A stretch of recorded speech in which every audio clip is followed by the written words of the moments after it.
하나님 말씀은 스바냐서 1장 14절부터 18절 말씀까지입니다. 제가 봉독합니다. 여호와의 큰 날이 가깝도다. 가깝고도 심히 빠르도다. 여호와의 날의 소리로다. 용사가 거기서 심히 애곡하는도다. 그날은 분노의 날이요 환난과 고통의 날이요 황무와 폐괴의 날이요 캄캄하고 어두운 날이요 구름과 흑암의 날이요 나팔을 불어 경고하며 견고한 성읍을 치며 높은 망대를 치는 날이로다. 내가 사람들에게 고난을 내려 소경같이 행하게 하리니 이는 그들이 나 여호와께 범죄하였습니다. 또 그들의 피는 흘리워서 티끌같이 되며 그들의 살은 분토같이 될지라. 그들의 은과 금이 여호와의 분노의 날에 능히 그들을 건지지 못할 것이며 이 온 땅이 여호와의 질투의 불에 삼키우리니 이는 여호와가 이 땅 모든 거민을 멸절하되 놀랍게 멸절할 것임이니라. 아멘. 오늘은 여호와의 제2차 여호와의 날의 심판의 경고라는 제목으로 말씀을 듣습니다. 앞선 7절부터 13절은 여호와의 날에 임하게 될 심판에 대한 제1차 경고였습니다. 이제 1장의 마지막 단락인 본문은 제2차 선포된 심판 경고입니다. 여기서는 여호와의 날이 과연 어떤 심판의 날이 될 것인가를 앞선 7절부터 13절보다 보다 더 생생하고 보다 더 구체적으로 묘사하고 있습니다. 이와 같은 본문은 구속사적 교훈까지 그 내용이 넷으로 요약이 됩니다. 첫 번째는 여호와의 날의 임박과 용사의 애국입니다. 이를 보도한 14절은 내용이 둘로 구분이 되는데요. 첫째는 심판의 날이 매우 가까움을 강조한 표현입니다. 이에 대해 14절 상반절에서 여호와의 큰 날이 가깝도다. 가깝고도 심히 빠르도다. 여호와의 날의 소리로다 그랬습니다. 여기서의 여호와의 큰 날 역시 하나님의 심판의 날을 가리킴입니다. 그런데 본문에서는 큰이라는 수식어를 하나 더 덧붙였죠. 그것은 이 날이 인간으로서는 도저히 감당하기 힘든 매우 두려운 심판의 날임을 강조하기 위함입니다. 그런데 이 날이 가깝고도 심히 빠르도다 그랬습니다. 이 중 가깝고도로 번역된 히브리어 카루브는 손으로 만질 수 있을 만큼의 가까움을 나타내는 단어입니다. 그러면서도 심히 빠르도다라는 말이 추가되었죠. 심히로 번역된 히브리어 메우드는 대단히 또는 매우라는 뜻입니다. 그리고 빠르도다로 번역된 우마헤르는 급히, 즉시, 신속히, 쾌속 등을 뜻하는 접속사인데요. 이는 예측했던 것보다 훨씬 빠르고도 갑작스럽게 여호와의 날이 질주하여 다가올 것임을 강조하는 역할을 합니다. 이처럼 여호와의 날이 매우 빠르게 임함을 강조하면은 이유가 있지요. 그것은 곧 선민들로 하여금 더 이상 지체 말고 하나님 앞에 회개하고 온전한 신앙을 회복해야 한다는 결단을 촉구하기 위함인 것입니다. 두 번째는 심판의 엄중성입니다. 이에 대해서는 13절 하반절에서 용사가 거기서 심히 애국하는도다 그랬죠. 이는 가깝게 다가온 여호와의 날에 있을 참상을 청각적 이미지를 사용해서 표현한 건데요. 이 중에 애국하는도다로 번역된 히브리어 초레아으라는 단어는 크게 외치다, 울부짖다, 표요하다라는 뜻을 지닌 차라의 능동 분사형입니다. 여기서 사용된 분사형은 슬픔이 너무나 커서 울부짖음이 멈출 수 없음을 나타냅니다. 근데 그 울부짖는 대상이 어린아이나 힘없는 아녀자가 아니라 용사라고 말씀을 한 거죠. 용사가 이처럼 슬피 울부짖는다면 일반 백성들은 어찌할 것이며, 특히 연약한 여성들이나 어린아이들은 어떠하겠는가. 그야말로 말로 표현하기 힘든 참담한 참상일 것이란 의미가 연상됩니다. 따라서 이는 여호와의 큰 날의 심판이 매우 엄정할 것임을 귀에 생생히 들리는 듯한 청각적 묘사라고 말할 수 있겠습니다. 역시 적극적인 회개를 촉구하는 의미가 함유된 표현입니다. 하나님은 하나님 백성들에게 심판이 아니라 은혜를 주시기를 원하시는 것이 본심이기 때문에 그렇습니다. 예레미야 애가 3장 33절입니다. 주께서 인생으로 고생하며 근심하게 하심이 본심이 아니시로다 그랬죠. 두 번째는 여호와의 날의 심판의 성격입니다. 앞선 14절은 여호와의 큰 날의 심판에 용사조차도 애국한다는 묘사를 통해서 심판의 참상을 강조한 말씀이었습니다. 이어진 본단락은 다소 추상적인 표현을 사용해서 여호와의 날의 성격에 대해서 폭넓은 의미를 전해주고 있는데요. 이를 기록한 15절, 16절은 6단락으로 구분해서 살펴보겠습니다.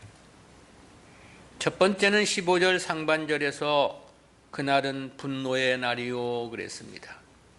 그래서 분노를 나타내는 히브리어는 여러 가지 형태의 단어가 있습니다. 가장 먼저는 아프란 단어가 있는데요. 이는 본래 코를 가리키는 명사였습니다. 근데 사람이 크게 화를 내면 콧구멍이 벌어지면서 뜨거운 콧김을 내뿜는 것과 관련해서 노라는 의미로 사용되는 단어입니다. 이와 유사하게 뜨겁게 달아오르다라는 뜻을 지닌 동사 야함에서 유래한 명사 해마라는 단어도 있습니다. 이는 경로를 나타내는 감각적 용어로 사용이 되는 단어고요. 또 추상적인 의미로 노하다라는 뜻의 동사 카차프에서 유래한 케체프라는 단어도 있습니다. 근데 본문은 넘치다라는 뜻의 동사 아바르에서 유래한 에브라라는 단어가 사용이 됐습니다.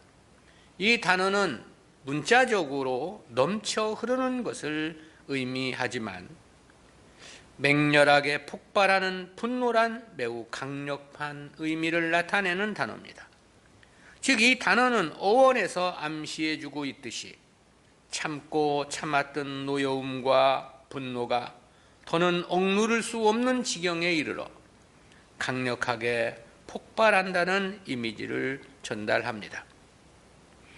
그만큼 남유다를 향한 하나님의 진노가 최상의 상태임을 밝혀주고 있는 것입니다. 두 번째는 15절 중상반절에서 환난과 고통의 날이요 그랬죠. 앞단락은 하나님 편에서의 참을 수 없는 진노를 표명한 것입니다. 그런데 본문은 그 진노로 인한 인간이 당하는 환난과 고통을 표명한 거죠. 여기서 환난으로 번역된 히브리어 차라는 박해하다라는 뜻의 동사 차라르에서 유래해서 주로 육체적인 고난이나 위험 등을 나타낼 때 사용됩니다. 그리고 고통으로 번역된 메추가는 재촉하다라는 뜻의 동사 축후에서 유래해서 정신적 고통이나 고민 등을 묘사할 때 사용되는 단어입니다. 따라서 이는 여호와의 날이 육체적인 고통과 함께 정신적인 고통까지 엄습해서 그 고통에 몸서리치는 날이 될 것임을 예고해주고 있는 거죠. 세 번째는 15절 중반절에서 황무와 폐괴의 날이요 그랬습니다. 압달락에서는 여호와의 날의 심판이 육체와 정신적 고통에 몸소리치는 날이 될 것이란 의미였다고 그랬죠. 근데 여기서 황무로 번역된 히브리어는 슈아라는 단어인데, 이는 하나님의 심판의 불가항력적인 재앙으로 인해서 사막과 같이 폐허로 변해버리는 상황을 가리킬 때 사용되는 단어입니다. 근데 이 단어는 이사야 선지자가 아수르에 의해 북이스라엘이 멸망할 것을 예언하면서도 이 단어를 이사야 10장 3절에서 사용을 했습니다. 그리고 폐괴로 번역된 히브리어 메시오아는 앞서 사용된 황폐와 동일 어근의 단어이고 그 의미 역시 유사합니다. 그럼에도 굳이 동일 어근의 단어를 중복해서 사용하고 있는 것은 이 황폐의 정도를 거듭거듭 강조하기 위한 목적이 있는 거죠. 즉 그만큼 황폐가 심각할 것이라는 사실을 나타내고 있는 거죠. 네 번째는 15절 중하반절에서 캄캄하고 어두운 날이요 그랬습니다. 압달락은 하나님 심판의 가시적인 결과로 황무와 폐괴를 말씀했습니다. 이어진 본문은 어두움의 이미지를 사용해서 절대 절망을 예언한 말씀입니다. 여기서 이 캄캄하고로 번역된 히브리어 호세크는 애굽에 닥친 하나님의 흑암 재앙을 나타낼 때도 사용이 되었습니다. 또 죽음을 나타낼 때도 사용되는 단어이기도 합니다. 그러나 보편적으로는 불행과 고난과 역경을 비유하는 데 사용이 됩니다. 본문에서 이 단어는 하나님의 심판으로 인하여 불행과 고난이 가히 절망적 상황에 이를 것임을 나타내고자 사용이 됐습니다.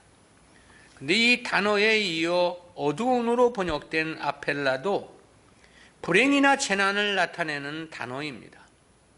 이처럼 비슷한 단어를 중복해서 사용하고 있는 것은 역시 그 의미를 강조하고자 하는데 목적이 있습니다. 다섯 번째는 15절 하반절에서 구름과 흑암의 날이오 그랬습니다. 이는 하나님께서 마치 시내 산에 현현하실 때의 현상을 떠올리게 하는 문장입니다.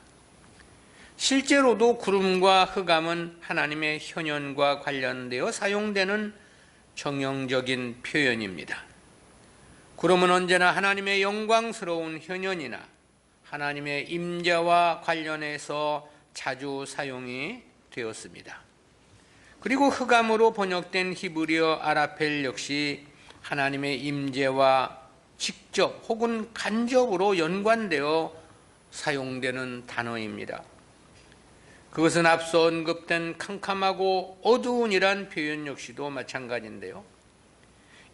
이처럼 여기서 하나님의 임재와 관련된 단어들이 중복되어 사용되고 있는 것은 여호와의 날의 심판의 주체가 바로 하나님이심을 나타내고자 함에 그 목적이 있습니다. 우연한 일이 아니라는 것이며 인간들에 의해 조작되거나 경향되는 역사가 아니라는 거죠. 하나님의 전적인 주권에 의해 집행되는 심판이라는 의미를 강조해주고 있는 것입니다. 여섯째는 16절에서 나팔을 불어 경고하며 견고한 성읍을 치며 높은 망대를 치는 날이로다 그랬습니다.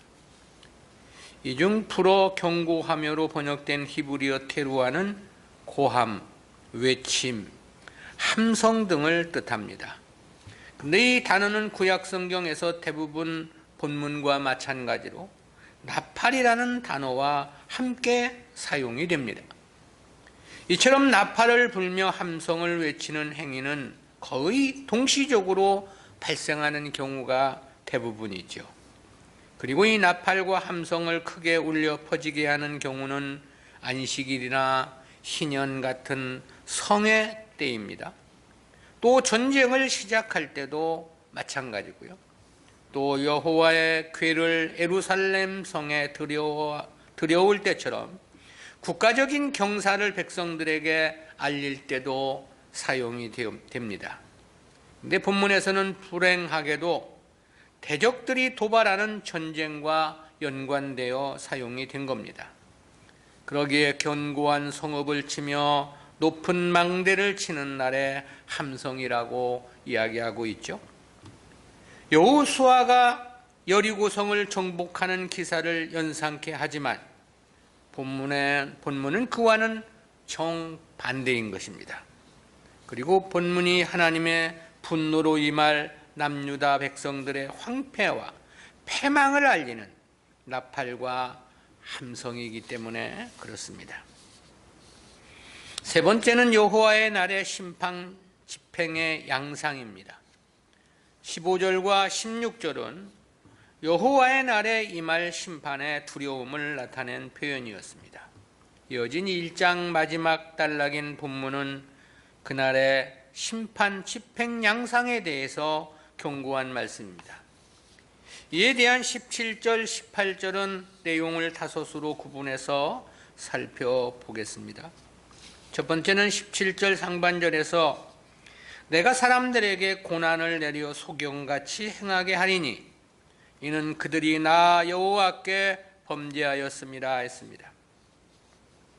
이 중에 내가 고난을 내려로 번역된 히브리어 와체로티는 기본적으로 묶다, 매다, 싸다라는 의미에 더하여 외적인 압박이나 속박함을 가한다는 그런 뜻입니다. 그런데 이 단어가 본문처럼 사역형으로 사용될 때는 애워싸다라는 뜻으로도 사용이 됩니다. 그렇다는 측면에서 보면 이는 바벨론이 예루살렘 성을 1년 6개월 동안 애워쌌던 역사와 직결되는 것으로 이해할 수 있겠습니다. 그때 예루살렘 성 안에서는 기근까지 겹쳐서 자비한 부녀가 자식을 식물로 삼는 비극이 벌어지기도 했죠. 소경같이 행하게 하리니라는 것은 대적의 포위 공격에 피할 길을 찾지 못하는 상황을 앞을 보지 못해 우왕좌왕하는 맹인에 비유한 것입니다. 그리고 이러한 심판의 원인에 대해서는 그들이 나 여호와께 범죄하였음이라 그랬습니다. 심판 당시 시드기야 왕은 더 이상 성 안에서 견딜 수 없자 성벽을 뚫고 도망을 쳤죠. 그렇지만 이내 바벨론 군사들에게 붙잡히고 말았습니다. 어찌 보면 소경같이 행한 것이 아니냐 그런 생각을 갖게 하죠. 심히 절망적 상황을 나타낸 표현인 것입니다. 하나님께 범죄하고 그 징계와 심판을 피할 자는 없다는 거죠. 성도라면 최소한 아무리 못해도 하나님의 징계와 심판을 받는 삶이어서는 안 된다는 생각을 해보게 됩니다.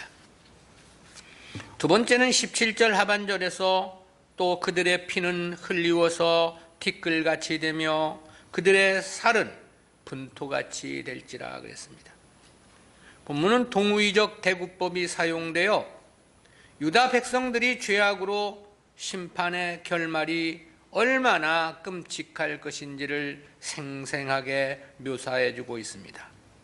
먼저는 그들의 피가 쏟아져 예루살렘 사면을 물같이 적실 것을 말씀한 겁니다.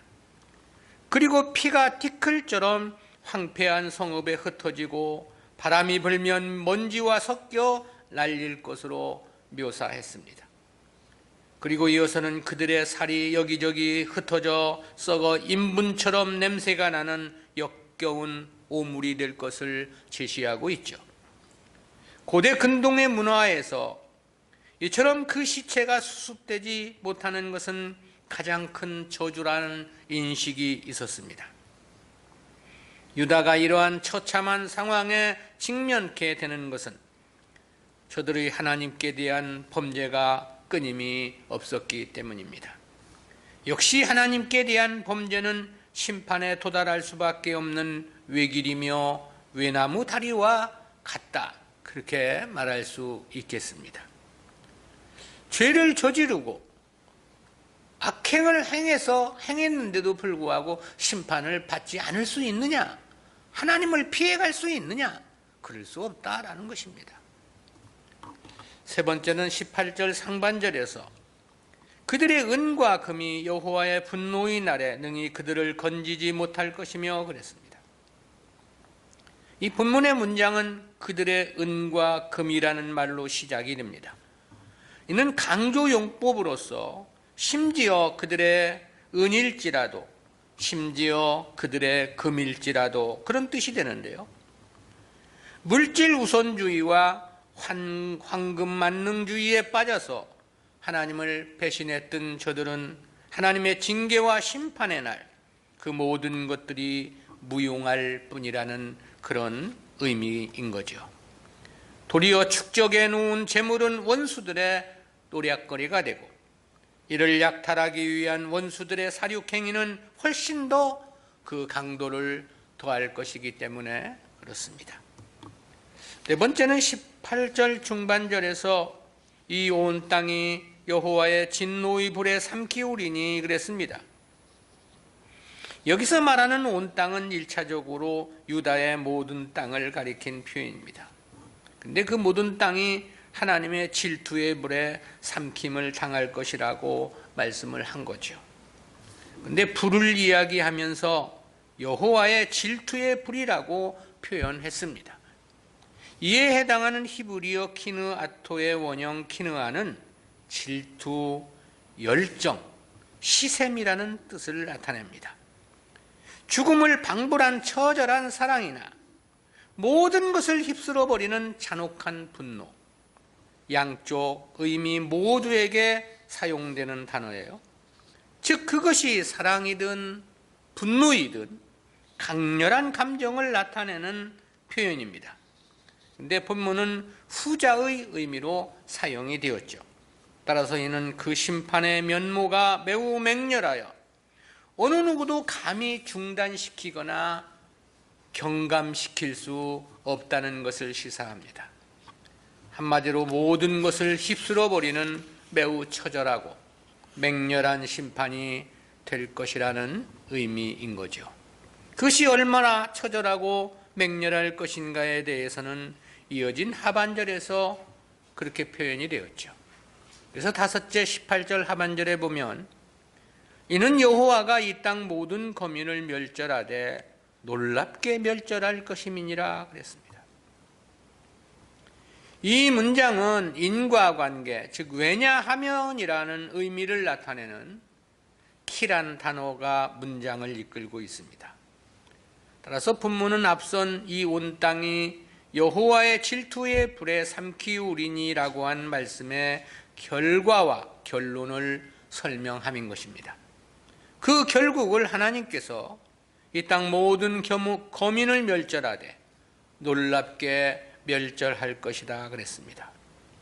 여기서 이 멸절로 번역된 히브리어 칼라는 소멸하다, 사라지다, 멸망하다, 마치다, 피력하다 등의 뜻으로 번역되는 동사 칼라에서 유래한 단어입니다. 이 단어는 기본적으로 어떤 과정을 거쳐 완전하게 되는 것 혹은 종결되는 것을 의미합니다. 물론 종결에 이르는 과정은 긍정적일 수도 있고 또는 부정적일 수도 있습니다. 말하자면 어떤 것이 충분하거나 완성될 때까지 계속적으로 첨가되거나 혹은 아무것도 남은 것이 없을 때까지 모든 것을 다 빼앗기는 두 가지 모두에 사용되는 단어입니다. 그러니까 이 단어는 계속적인 첨가나 계속적인 탈취의 과정에 강조점을 두고 있는 단어인 거죠. 본문에서는 역시 불행하게도 부정적 의미의 완전한 종결이라는 의미로서 사용이 됐습니다. 하나님의 심판에 의한 완전한 소멸, 완전한 멸망을 의미하는 거죠. 모든 것을 다 잃고 빼앗길 때까지 하나님의 심판은 결코 중단하거나 멈추지 않을 것이라는 그런 의미가 됩니다. 그리고 놀랍게로 번역된 히브리어는 아크 니브할라인데요, 이 중에 아크는 진실로 참으로 또는 정령이라는 의미를 가진 부사인데요, 놀랍다는 니브할라를 이 단어가 수식을 합니다. 그리고 니브할라는 놀라다라는 의미와 함께 서두르다라는 두 가지 의미를 갖는 동사 빨의 수동태 분사형입니다. 근데 이 단어는 멸절하대로 번역한 이 칼라란 단어를 수식을 합니다. 그래서 보면 이는 하나님의 심판의 불이 놀랍도록 신속하게 유다의 모든 땅을 진멸할 것이라는 의미를 보다 강조하는 역할을 합니다. 실로 하나님의 심판은 심히 엄중하고 두려운 공포가 아닐 수 없습니다. 성도가 하나님을 무시하고 살아가는 것만큼 불행한 일은 없다는 생각이 들어집니다. 그러한 삶의 결과는 필연적으로 그에 상응한 피할 수 없는 심판의 결과에 직면할 것이기 때문에 그렇습니다. 우리는 이와 같은 말씀에서 두 가지 구속사적인 교훈을 생각해 봅니다. 첫 번째는 성도를 지켜줄 대상은 오직 하나님 한 분뿐이라는 교훈입니다. 그것은 18절 말씀에서 깨닫게 되는 교훈인데요, 18절 상반절에서는 그들의 은과 금이 여호와의 분노의 날에 능히 그들을 건지지 못할 것이며 그랬습니다. 재물을 포함하여 그 어떤 것으로도 하나님의 징계나 심판을 피할 수는 없다, 그런 뜻이죠. 그러면서도 이 문장에는 또한 또 게다가라는 뜻의 깜이라는 단어가 중복적으로 첨부되었습니다. 그리고 그 뒤에 부정어 로와 구문을 이루어 사용이 됐는데요, 따라서 원문에서 보면 이는 무엇도 못하며 무엇도 못한다, 그런 뜻이 됩니다. 즉 그들의 은으로도 안 된다는 것이고 금으로도 안 된다는 그런 뜻이죠. 즉 그 어떤 수단과 방법도 하나님의 심판에서 스스로를 건져내지 못할 것이라는 그런 의미가 되는 거죠. 그러면서도 은과 금을 연이어 말한 것은 점층적인 수사학적인 표현입니다. 즉 세상에서 동원할 수 있는 그 어떤 것으로도 또한 그 어떤 방법으로도 하나님의 분노의 심판에서 결코 자신들을 건져낼 수 없음을 강조한 것입니다. 이러한 문제와 관련해서 에스겔 선지자도 그렇게 예언한 바 있습니다. 에스겔서 7장 19절입니다. 그들이 그 은을 거리에 던지며 그 금을 오해물같이 여기리니 이는 여호와 내가 진노를 베푸는 날에 그 은과 금이 능히 그들을 건지지 못하며 능히 그 심령을 족하게 하거나 그 창자를 채우지 못하고 오직 죄악에 빠치는 것이 되미로다. 당시 유다의 기득권자들은 자신들의 재물이 자기를 지켜줄 것이라고 믿고 있었던 거겠죠. 그러나 그것은 심히 어리석은 생각이었다라는 것입니다. 하나님의 징계나 심판 앞에 인간들의 수단과 방법은 백약이 무효일 수밖에 없는 까닭입니다. 사람들은 대개 하나님이 아닌 세상의 그 어떤 것이 자신의 안전과 행복을 보장해 주는 것으로 생각하는 경향이 크지요. 그러기에 하나님을 찾고 그 이름을 부르는 것도 하나님 때문이 아니라 세상 것을 얻기 위한 하나의 수단쯤으로 전락하고 말았습니다. 하나님만으로는 만족하지 못하는 거죠. 하나님만으로는 턱없이 부족하다고 생각하는 것입니다. 그러기에 하나님만으로는 불안한 것이죠. 그러기에 하나님은 단지 자기 소원 성취의 하나의 수단일 뿐이 되는 것이죠. 그러나 실제 성도들을 안전하게 지켜줄 이는 오직 하나님 한 분뿐이십니다. 어떤 재난이나 재앙이라 할지라도 마찬가지입니다. 소망은 단 하나, 하나님밖에 없다라는 거죠. 하나님 외에 다른 대안은 없는 것입니다. 그러므로 성도는 다른 것은 아무것도 없다 하더라도 하나님만으로 만족할 수 있어야 합니다. 하나님 한 분 이상 다른 것은 더는 생각할 필요가 없는 것입니다. 실제 이것이 진정한 믿음이며 진정한 신앙이기도 하죠. 하나님과 성도 사이에 그 어떤 것이든, 육신적인 것이든 세상적인 것이든 다른 것이 끼어 있다면 그것은 불순한 신앙이기 때문에 그렇습니다. 두 번째는 성도는 평소 하나님을 위한 삶의 이력을 쌓아 놓아야 한다는 교훈입니다. 그것은 그 어떤 하나님의 두렵고 무서운 심판이라 하더라도 그 속에서 은혜를 입는 결정적인 근거가 되기 때문에 그렇습니다. 14절 상반절에서는 여호와의 큰 날이 가깝고도 심히 빠르도다. 여호와의 날의 소리로다 그랬죠. 이는 여호와의 날이 손에 잡힐 듯이 가깝고 그 날이 매우 갑작스럽게 임할 것을 강조함이라고 그랬습니다. 13절 하반절에서는 용사가 거기서 심히 애곡하는도다 그랬습니다. 용사가 애곡할 정도라면 일반 백성들은 어찌하겠느냐라는 것입니다. 실로 말로 표현하기 힘든 참담한 참상일 것이라는 생생한 묘사인 거죠. 15절 하반절에서는 여호와의 심판의 날에 구름과 흑암의 날이오 그랬습니다. 17절 상반절에서는 내가 사람들에게 고난을 내려 소경같이 행하게 하리니 이는 그들이 나 여호와께 범죄하였음이니라 그랬습니다. 그 누구도 절대 하나님의 심판을 피할 수 없다는 절대 절망의 표현이라고 했습니다. 때문에 17절 하반절에서는 또 그들의 피는 흘리워서 티끌같이 되며 그들의 살은 분토같이 될지라 그랬습니다. 피로 그 땅을 적시고 죽은 자의 시체가 역겨운 오물이 될 것이라는 의미이죠. 18절 상반절에서는 그들의 은과 금이 여호와의 분노의 날에 능히 그들을 건지지 못할 것이며 그랬습니다. 하나님의 심판 앞에 백약이 무효임을 천명한 말씀이죠. 실로 절망이며 절망 중에 절망이라고 아니할 수 없습니다.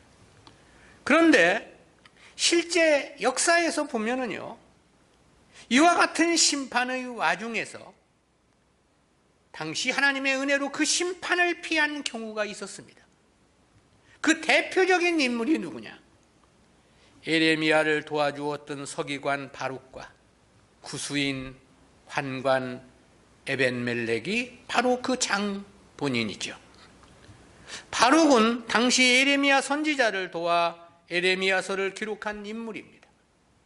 또 더러는 에레미야가 감옥에 수감되어 하나님의 뜻을 전하지 못할 때 에레미야를 대신해서 하나님 말씀을 증거한 인물이기도 하죠. 그런데 그에 대해서 하나님은 그렇게 약속하신 바 있습니다. 예레미야 45장 5절입니다. 내가 너를 위하여 태사를 경영하느냐? 그것을 경영하지 말라. 보라 내가 모든 육체에게 재앙을 내리리라. 그러나 너의 가는 모든 곳에서는 내가 너로 생명 얻기를 노량물을 얻는 것 같게 하리라. 여호와의 말이니라 하셨느니라. 바벨론 침공의 그 아비규환의 현장에서 바룩만은 생명을 노량물처럼 얻는 것 같이 보호해 주실 것이라는 그런 말씀인 거죠. 구수인 환관 에벤멜렉은 예레미야가 시위대 뜰에 있는 왕의 아들 말기야의 구덩이에 던져졌을 때 시드기야 왕에게 간청하여 예레미야를 구해준 인물입니다. 근데 바벨론의 침략으로 유다가 멸망을 당할 때 하나님은 예레미야에게 그렇게 말씀을 하셨습니다. 예레미야 39장 15절부터 18절 말씀입니다. 예레미야가 시위대 뜰에 갇혔을 때에 여호와의 말씀이 그에게 임하니라. 가라사대 너는 가서 구스인 에벤멜렉에게 말하기를 만군의 여호와 이스라엘의 하나님의 말씀이 내가 이 성을 재앙을 내리고 복을 내리지 아니하리라 한 나의 말이 그날에 내 목전에 이루리라. 나 여호와가 말하노라. 내가 그날에 너를 구원하리니 네가 그 두려워하는 사람들의 손에 붙이우지 아니하리라. 내가 단정코 너를 구원할 것인즉 네가 칼에 죽지 아니하고 네 생명이 노량물을 얻음같이 되리니 이는 네가 나를 신뢰함이니라. 여호와의 말이니라. 저 역시 생명을 노량물을 얻음처럼 하나님께서 보호해 주실 것이라는 약속의 말씀이죠. 즉 누구도 피할 수 없는 하나님의 재앙이라 그랬습니다. 그에 대해 유다 백성 모두에게 소경처럼 행할 것이라고 말씀했습니다. 그래서 은으로도 안 되고 금으로도 안 된다고 말씀을 했던 겁니다. 그러나 하나님 편에서 의를 쌓은 사람, 하나님의 선지자를 도움으로 하나님 역사에 동참한 저들만은 기적적이며 기상천외한 하나님의 도우심으로 생명을 노랑물을 얻음처럼 보호해 주실 것을 약속하신 것이죠. 당시 예레미야와 바룩은 함께 애굽으로 끌려가야만 했던 운명이었습니다. 그리고 예레미야는 그곳 애굽에서 순교를 당하게 되죠.